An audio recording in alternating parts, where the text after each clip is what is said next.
Meu nome é John Marques, eu tenho 24 anos, meu signo é Capricórnio, com ascendente Capricórnio, anjo, e eu sou daqui de São Paulo, nascido e criado. A minha formação é toda voltada para a arte. Eu comecei, na verdade, fazendo um bacharelado em teatro. Eu fui para Minas Gerais fazer. Eu estudei na UFSJ, que é a Universidade Federal de São João del Rei. E o legal das faculdades federais de Minas é que é possível você fazer o que eles chamam de intercâmbio interno. Então você faz algumas matérias em outras faculdades de Minas Gerais. Então eu fazia matérias na UFMG, em Belo Horizonte e em São João, onde eu morava. E aí eu ia e voltava, de sexta-feira, alguns dias na semana, era bem legal.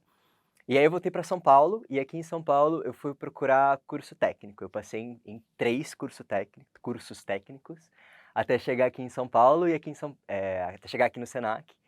E aí eu fiz aqui o Senac, fiquei 1 ano, eu ia me formar em março de 2020, mas aí em março de 2020 teve a pandemia e eu me formei em dezembro de 2020. Pensar em interpretação, quando você entra numa faculdade, um bacharel, que foi o que eu fiz, você pensa a interpretação sempre muito voltada para a pesquisa do que é a interpretação. Então, quando eu tive aulas de jogos teatrais, aulas de improvisação na faculdade, você chega muito com esse olhar acadêmico. Então, tudo que você vai fazer, você pensa o porquê daquilo, o como fazer aquilo. Isso é que você não pensa numa questão individual, você pensa numa questão sempre para o outro, para o grupo. Porque mesmo que seja, eu fiz um bacharel, não a licenciatura, a pesquisa ela é sempre para você publicar em algum lugar, né? Toda pesquisa acadêmica precisa ser sempre para o outro. Então, eu sentia muita falta de ter esse processo que era um processo meu, um processo individual, porque quem faz o bacharel, muita gente não sabe disso, mas quem faz o bacharel vai virar um pesquisador, um bacharel, não necessariamente um ator. E eu sou ator, eu gosto de atuar, é o que eu busco na minha carreira, é o que eu sou hoje. Então, quando eu vim pro curso técnico, pro Senac, o Senac foi meu terceiro curso técnico, né? Mas quando eu cheguei aqui, eu cheguei nessa busca, na busca de algo que eu puder, de um olhar que fosse para mim também, sabe? Que não fosse, lógico, eu pensava muito no que eu fazia aqui no Senac, sempre a bagagem da pesquisa não abandonei ela, não deixei ela para fora, mas eu vim procurando isso, assim, um lugar onde eu pudesse desenvolver o meu trabalho, o que era importante para mim, as minhas questões. Então, questões técnicas mesmo, como mexer um bracinho, como projetar a voz, e coisas específicas que você não vê na faculdade, porque o foco é outro. Então, quando eu cheguei aqui, eu vim com essa bagagem de entender um contexto maior e para além do que eu estou fazendo ali com os meus colegas, né, que no curso técnico você não tem tempo para desenvolver isso, mas eu aproveitei muito dessa minha bagagem para realmente mergulhar nos meus processos, no processo da minha turma, nos processos de criação de personagem, junto ali com aquela galera que estava comigo naquele momento. Mas foi bem diferente, porque foi algo realmente focado na parte técnica do que é o interpretar. Eu sou daqui de São Paulo, e aí quando eu fui para Minas Gerais, isso é uma coisa importante de falar. Eu fui para lá porque as faculdades daqui de São Paulo, as públicas, você, para entrar, precisa fazer uma prova de habilidades específicas. Você precisa ter uma experiência em teatro para você começar a estudar teatro. Engraçado isso, né? E eu não tinha essa experiência, então todas as provas da USP, Unesp, enfim, Unicamp, eu fui muito bem na prova teórica, mas na parte prática eu zerei. E pensando na questão da família, assim, foi um baque para mim, porque, bom, eu sou do Capão Redondo, né, e ficar pagando cursinho, eu paguei cursinho uma época, financeiramente não era tão viável para minha família ficar me bancando o resto da vida. Então eu fui para Minas Gerais, e aí lá o custo de vida era metade do preço do que é aqui em São Paulo, quem é de Minas Gerais sabe. Eh, e aí eu fiquei esse tempo todo longe da minha família, construindo laços e relações lá. E aí eu voltei para cá, para São Paulo, e aqui hoje eu moro com meus pais, eu tenho 4 irmãos, mas eles todos casados com filhos, então eu moro praticamente eu e os meus pais.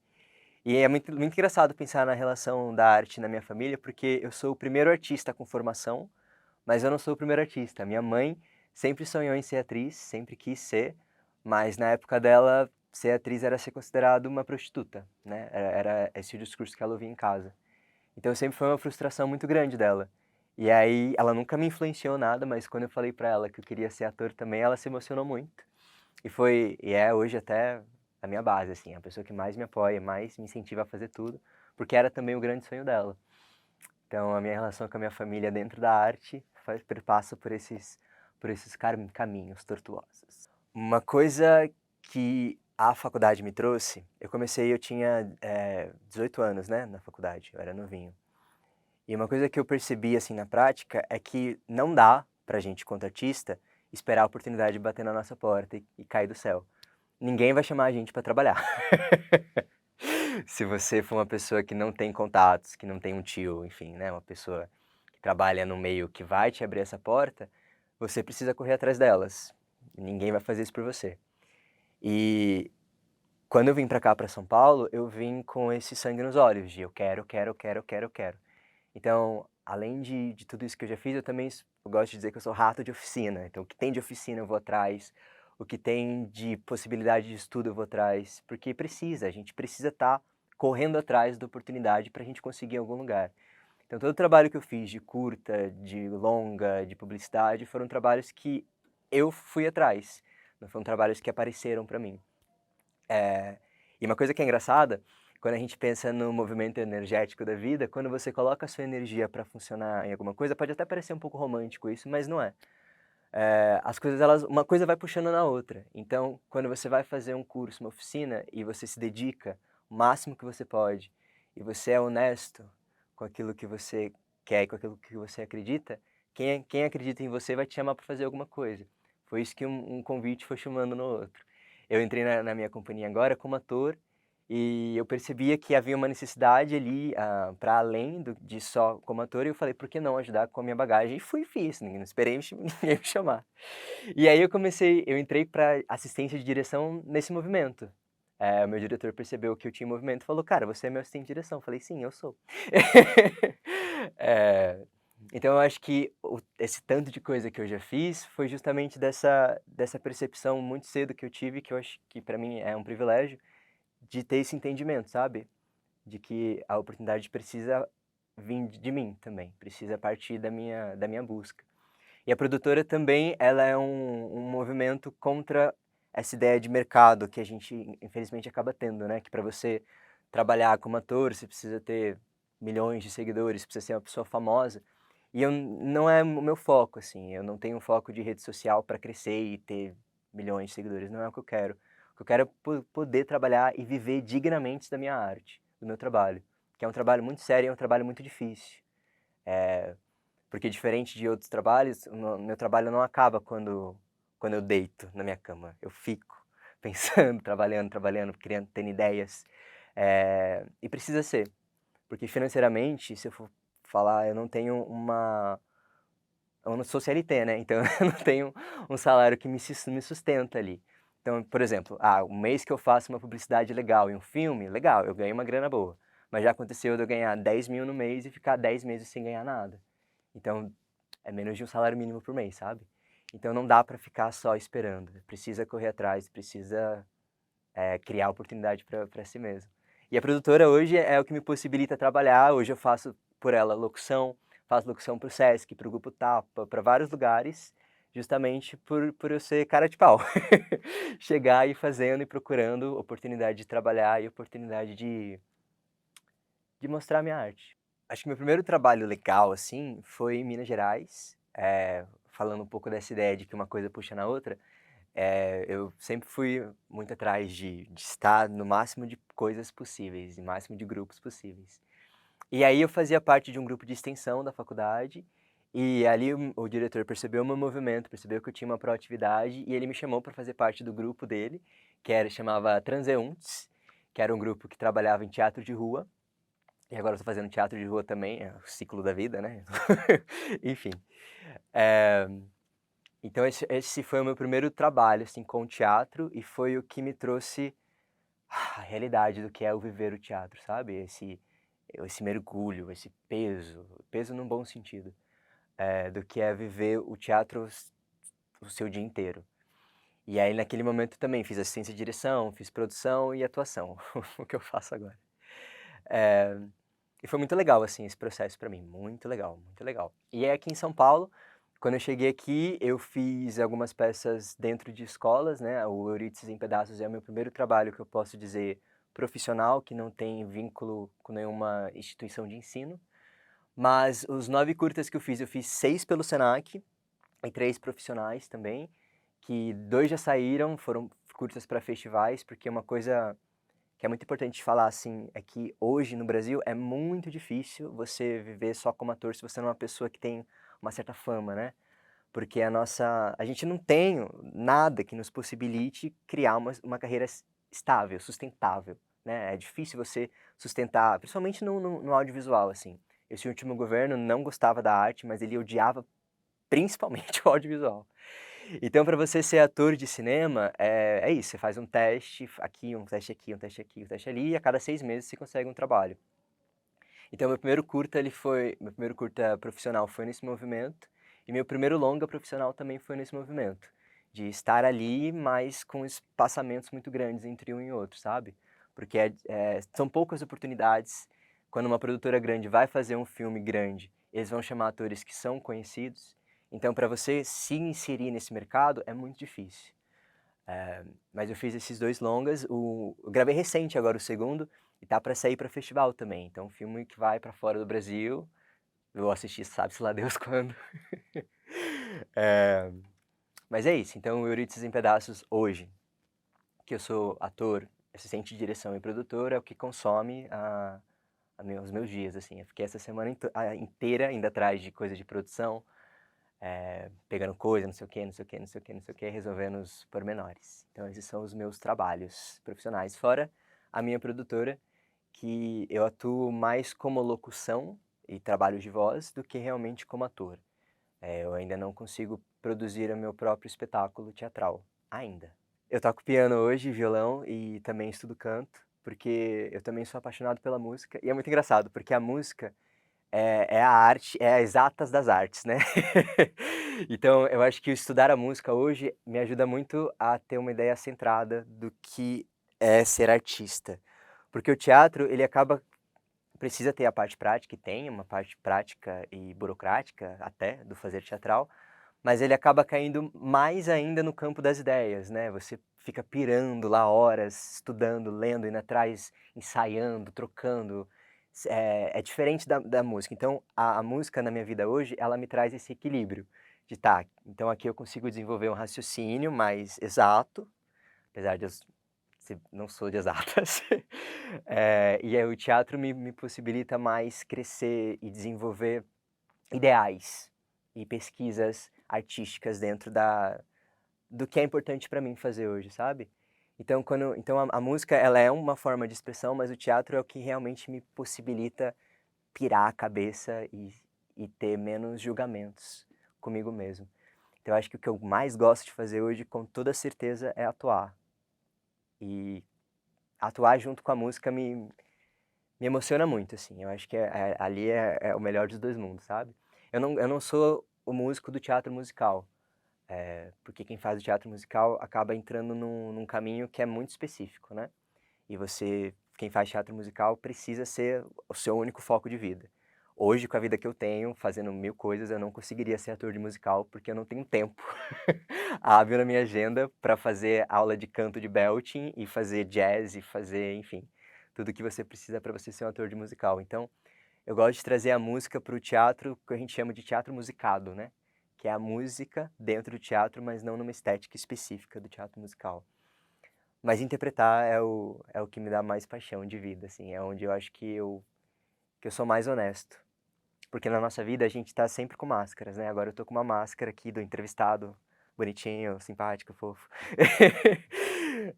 Eu acho que quando eu tô em cena, no palco, é onde eu tenho coragem de simplesmente... Posso falar palavrão? Ligar o foda-se. Pra qualquer julgamento interno e externo que possa vir. Então eu acho que é o momento que eu sou mais honesto. Até quando eu estou cantando, pessoas que cantam aí vão se identificar ou não, você quer que as pessoas falem, nossa, que linda voz que essa pessoa tem. Você quer que as pessoas se encantem. Acho que no teatro eu esqueço um pouco isso. Um pouco não, eu só deixo acontecer no momento que eu vivo mais presente quando eu estou em cima do palco. Então, respondendo mais uma vez, é a interpretação que me brilha os olhos. Quando eu comecei, assim, eu comecei na escola e na minha escola a gente tinha uma coisa chamada feira cultural. Várias escolas têm, né? Que a sala toda faz um projeto, enfim. E aí era um ano que a gente estava falando muito sobre seca. Acho que era 2013 ou 2014, eu não vou lembrar. 2014, né? A gente estava falando muito sobre seca e tal. E aí a minha professora da escola queria mostrar uma cena do Alto da Compadecida, do filme, num projetor lá, não sei o quê. E eu falei, e se a gente fizesse? Nem sabia o que era teatro, arte, nada. Eu falei, e se a gente fizesse a gente, como se fôssemos nós? Com uma roupinha. E aí a professora, legal, então você organiza? Eu falei, organizo, claro. E aí chamei a galera que se interessou, e fizemos uma cena do Alto da Compadecida sem ter a menor noção de nada, do que era jogo teatral, do que era cena, do que era contracenar, nada, nada, nada. Fomos lá, colocamos uma roupa que minha avó fez, fizemos. E foi muito legal, assim, as pessoas que nos assistiram, a gente ganhou, tipo, o prêmio de melhor, não sei o quê, nananá, nananá. E aí, naquele momento, assim, quando o meu trabalho, que foi um trabalho, teve essa, essa resposta das pessoas, muito positiva, e não só das pessoas, mas de mim, eu fiquei muito feliz fazendo, eu falei, cara, deixa eu ir atrás do que é isso aqui. E aí eu comecei a pesquisar e vi que existia a faculdade de artes cênicas. E aí quando você entra lá na internet, né, joguei lá no Google para ver o que se estudava, tava lá, jogos teatrais. Falei, gente, jogo de computador de teatro? Que incrível! Sim, noção nenhuma do que era arte. Só que, antes de eu prestar para a faculdade de artes cênicas, eu acho que o medo que muitos artistas, principalmente quem está começando, ou não, independente de idade, é o como vou me sustentar na área, né? Eu tinha muito esse medo, muito, muito, muito esse medo. E aí a primeira faculdade que eu prestei foi Relações Internacionais na Unesp Bauru, que eu passei, não fui, falei, o que que eu tô fazendo na minha vida? Depois eu prestei para Economia na USP, passei, mas aí que eu prestei junto com Artes Cênicas, né? Na época podia. Passei em Economia como primeira opção de curso, e aí eu falei, entrei num debate, falei, não, vou fazer Economia, vai lá, virar um economista, não sei o quê, uma pessoa de humanas fazendo Economia, enfim. Mas aí não deu certo, porque eu fiquei depressivo quando eu falei, vou fazer Economia. Então acho que um preconceito sempre tem, né? As pessoas sempre falam como é que você vai viver, se sustentar disso. Todo mundo fala, sua família, seu tio, aquele tio chato. Mas nunca foi uma coisa que eu me importei, assim. Quando eu entrei nesse momento depressivo, eu fiquei realmente com depressão, porque eu ia prestar economia. Eu percebi que não era, que meu caminho era a arte me chamando, era meu corpo, era minha energia, era tudo me chamando para ir para a arte. Então eu falei, é isso, eu vou me virar, um dia eu vou descobrir como que eu vou me sustentar, e hoje eu me sustento.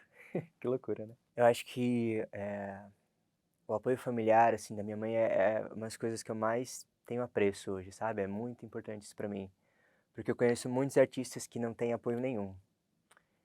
E trabalhar com a arte, por mais que você esteja sempre com muitas pessoas, você não faz nada sozinho, é um caminho muito solitário de pesquisa, é um caminho muito solitário de entendimento, é um caminho muito solitário de coragem. E é um caminho que parece que testa a sua coragem o tempo todo. Todo dia, todo mês tem aquele dia que tem as contas e que não sei o que, uma dificuldade. E que eu penso, e se eu tivesse na economia, será que eu estaria passando por isso? Então ter alguém que acredita no meu trabalho, não vou chorar, mas ter alguém que acredita no meu trabalho, independente de qualquer questão, pra mim é a minha base de verdade, assim, é o que me sustenta hoje, sabe? E é a relação que eu tenho com a minha mãe. E o teatro hoje tem a importância pra mim de ser, é o meu norte, assim, é o que eu faço, é a minha profissão, é quem eu sou hoje.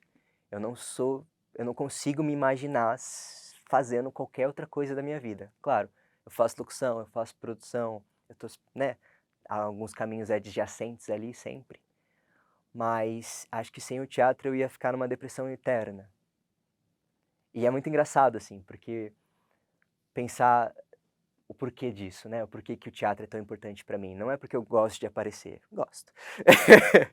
Mas é uma questão de é o lugar onde eu consigo ser quem eu sou e expressar tudo que eu preciso expressar ali, mesmo que não seja no texto, né, seja ali no meu subtexto.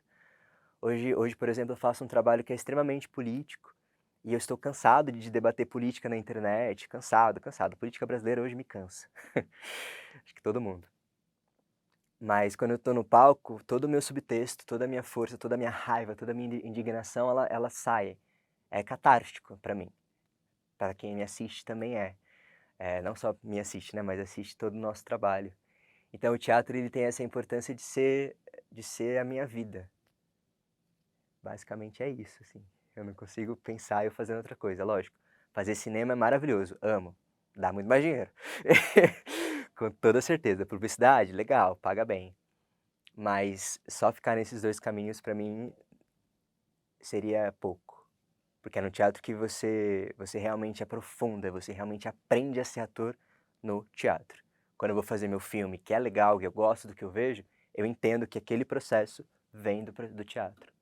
Lógico, é uma estética diferente, é um tamanho diferente, né, de interpretação, lógico, tem todas essas questões. Mas a minha base sempre foi e sempre será estar no teatro. A arte, para mim, tá na mesma importância social, sociopolítica, do que a medicina, do que a matemática. As pessoas me dão um desespero quando eu vejo pessoas desvalorizando, falando que não precisa de arte. A gente consome arte o tempo todo, isso aqui é arte, o lugar onde eu estou sentado, a roupa que eu visto, a arte é tudo.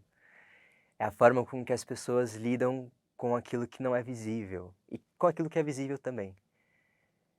Então a arte para mim é uma das coisas mais importantes que a gente tem na sociedade e me dói muito viver num Brasil que não enxerga isso. E quando eu falo no Brasil, eu não falo só política. A gente tem uma sociedade que não valoriza os artistas, né? Muita gente acha que artista é só o cantor sertanejo. Não é. Não é de verdade.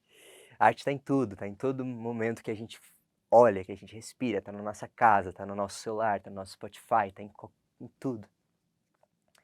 Então a arte para mim é também uma resistência a isso, a esse incômodo. Nós artistas somos a prova viva de que a arte é importante, de que a arte precisa existir. A gente existe porque tem pessoas que acreditam que não precisa.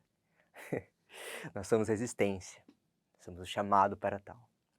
E onde eu quero chegar com a minha arte, é muito engraçado essa pergunta, porque às vezes eu faço terapia e eu me pergunto isso também. O que eu quero? Eu quero o Kikito, eu quero o Oscar? O que eu quero? Eu quero uma vitrine grande? Eu quero que as pessoas me vejam? O que eu quero? O que a gente quer com a arte, com o nosso trabalho? Eu acho que onde eu quero chegar, vamos pensar assim. Para curto prazo, eu quero que hoje seja para além do que eu vivo financeiramente. Então hoje eu tenho uma condição de vida bem confortável, mas eu quero poder construir a minha vida em cima disso. Então, quando eu falo construir a minha vida, construir a minha família. Hoje eu moro com meus pais, então eu tenho essa facilidade que eu não pago aluguel. Mas eu quero ter minha casa, eu quero ter minha família, eu quero ter meus filhos, eu sonho em ser pai. Então, onde eu quero chegar com a minha arte, eu quero que a minha arte me possibilite ter uma vida decente, igual todas as outras profissões que as pessoas buscam. É isso que eu quero. Eu falo todo apaixonado, todo bonitinho, não sei o quê, mas eu sou uma pessoa, eu sou um trabalhador. Eu quero ter o mínimo que todo trabalhador quer ter, que é uma vida digna. Não uma vida com luxo, lógico. Quero dirigir um Audi um dia. Isso não seria eu ruim. Mas se eu dirigir só o meu Fiat Uno, eu tô feliz também, sabe? Eu quero ter uma vida digna, uma vida feliz, eu quero conseguir colocar comida na mesa dos meus filhos como eu trabalho com a minha arte. Então eu acho que onde eu quero chegar, sendo bem realista e bem pé no chão, é nesse lugar. A peça que eu faço parte hoje, ela chama Eurídices em Pedaços, que ela é a culminação de uma pesquisa de 3 anos. Sim, a gente ficou 3 anos com um grupo de teatro pesquisando, lógico. Entrou a pandemia, então deu uma atrasada aí, né, nessa questão. Mas estamos 3 anos pesquisando sobre o que é, nosso disparador foi o que é o inferno urbano. Porque antes da pandemia, mas a pandemia agravou exponencialmente muitos problemas que a gente vive na nossa sociedade hoje, mas quando a gente começou, a gente começou com a seguinte pergunta: por que que a gente faz arte? Vocês me perguntaram mais cedo, né? Por que que a gente faz arte? A gente faz arte para quê? E aí chegamos a uma conclusão que a gente faz arte para revelar e falar das coisas que ainda precisam ser faladas, para falar sobre as dificuldades que as pessoas enfrentam. E as pessoas vivem em muitos infernos.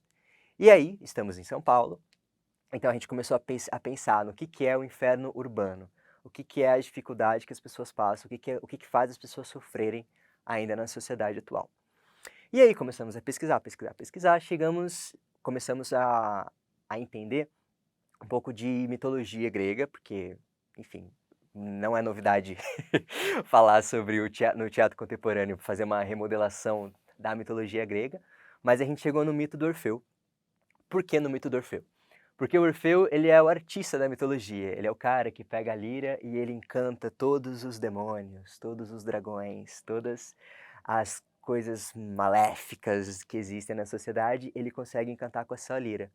E a gente começou a se perguntar, seríamos nós, Orfeus dessa sociedade, a gente está encantando as pessoas? E aí a gente começou a perceber que esse Orfeu eurocêntrico, esse Orfeu grego, ele é um cara que vive muito na bolinha dele. E a gente começou a perceber que esse Orfeu grego, ele não é só grego. A gente, infelizmente, temos muitos artistas hoje que não têm menor consciência de classe, menor consciência social, que fazem arte para si mesmo, para mostrar o quão belo eles são.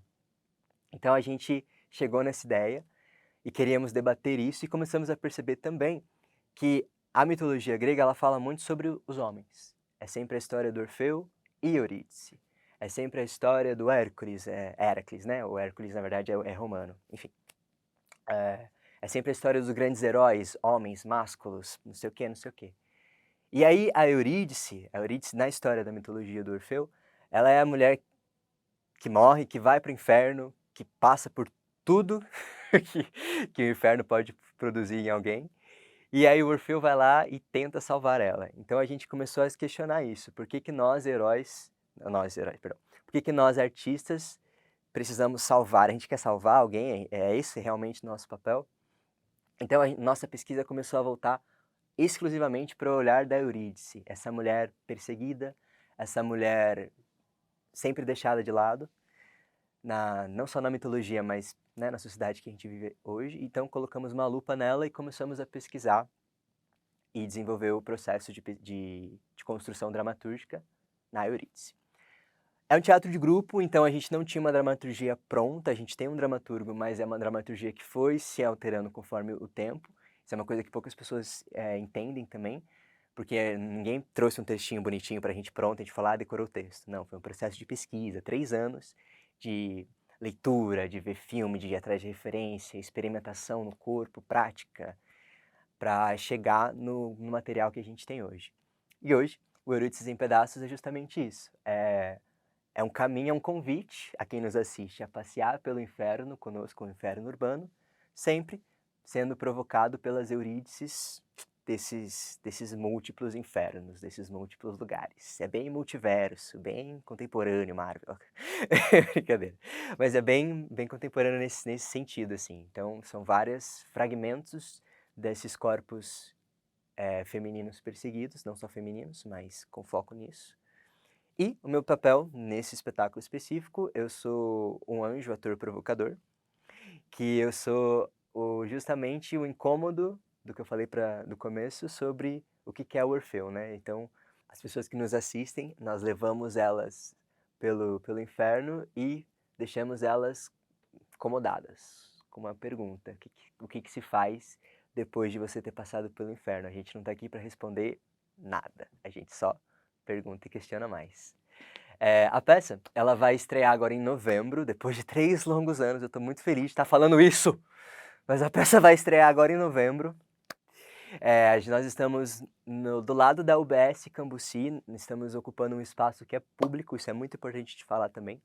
Um espaço que foi construído pelo Mário de Andrade e hoje é um espaço cultural, chama EMEI Feijó. EMEI Feijó, mas ele fica ao lado da UBS Cambuci, ele não tem número na rua, então joga no GPS UBS Cambuci que você chega. E a gente vai ficar todo mês de novembro, todo sábado e domingo, a partir das 5h30, lá. E, fechando essa primeira temporada, nós vamos dar uma pausa, que ator também precisa de férias. E aí a gente volta no próximo ano na Oficina Cultural de Andrade, estamos no Tendal da Lapa, vamos fazer Jabaquara e também vamos para Vila Itororó.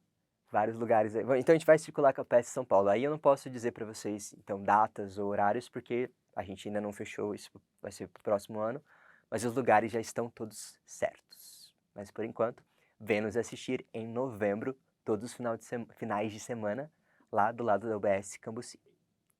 Meu nome é John Marques, eu sou ator da peça Eurídice em Pedaços e eu espero você assistindo a gente lá em novembro.